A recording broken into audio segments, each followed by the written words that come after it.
Friends, ബ്രെഡും പിടിച്ചിട്ടാണല്ലോ നിൽക്കണതെന്ന് വിചാരിക്കുന്നുണ്ടാവും. ഇപ്പം trending ആയിട്ടുള്ള ബ്രെഡ് ഉണ്ടല്ലോ, ആവി കയറ്റി ചൂടാക്കുന്ന സംഭവമില്ലേ, ആ ബ്രെഡാണ് കേട്ടാ. ഞാനൊരു റീൽസിൽ കണ്ടതാണ്. അപ്പം എനിക്കും ചെയ്യണമെന്ന് ഭയങ്കര ആഗ്രഹം. അങ്ങനെ രാവിലെ തന്നെ ബ്രെഡും കൊണ്ട് ഞാനത് ഉണ്ടാക്കാൻ ഒരുങ്ങിയിട്ടാ. അപ്പോൾ പ്ലേറ്റിലേക്ക് ഇട്ട് എടുക്കുന്നുണ്ട്. എന്താ പറയുക, നല്ല ചൂടുണ്ടായിന്, കൈയൊക്കെ പൊള്ളിപ്പോയി. അത് ഞാൻ ചെയ്ത തെറ്റാണ്, അങ്ങനെ എടുക്കാൻ പാടില്ലായിരുന്നു.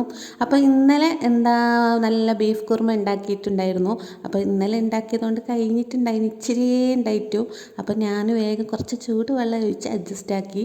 പിന്നെ എന്താ ചെയ്യുക, കറിയില്ലെങ്കിൽ എല്ലാവരും ഇങ്ങനെയൊക്കെ ചെയ്യലുണ്ട് എന്ന് എനിക്കറിയാം. അപ്പോൾ ഞാനും അതിൽ കൂട്ടത്തിലുണ്ട് കേട്ടോ. കറി ഇപ്പോൾ തികഞ്ഞില്ലെങ്കിൽ കുറച്ച് ചൂടുവെള്ളമൊക്കെ ചേർക്കണേ. അപ്പോൾ കൂടെ നല്ല ചായയും, നല്ല സ്ട്രോങ് ചായയും കൂടി ഉണ്ടാക്കിയിട്ടുണ്ട്. അപ്പോൾ രാവിലെ തന്നെ എനിക്കിത് കഴിക്കാൻ പറ്റില്ല, കുറച്ചൊക്കെ കഴിഞ്ഞിട്ട് എൻ്റെ വയറ്റിലേക്ക് ഇതൊക്കെ പോവും. അപ്പോൾ രാവിലെ തന്നെ തലവേദനയും കൊണ്ടാണ് എണീറ്റത്. നല്ല സ്ട്രോങ് ചായ കുടിക്കുന്നുണ്ട്. ചായയൊക്കെ ആസ്വദിച്ച് കുടിക്കണമെങ്കിൽ എവിടെയെങ്കിലും ഇരുന്ന് കുടിക്കണം. നിന്ന് കുടിച്ചാൽ ചായ കുടിക്കാത്ത പോലെയൊക്കെ എനിക്ക് തോന്നാറുണ്ട് കേട്ടോ.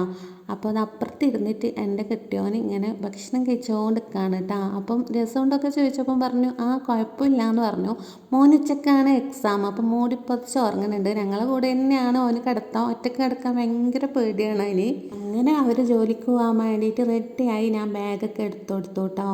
അപ്പം ഇന്നത്തെ വിശേഷം ഇത്രയേ ഉള്ളൂ. നിങ്ങൾക്ക് ഇഷ്ടപ്പെട്ടാൽ ഒന്ന് സപ്പോർട്ട് ചെയ്യണേ. എന്നാൽ ഓക്കെ, ബൈ ബൈ.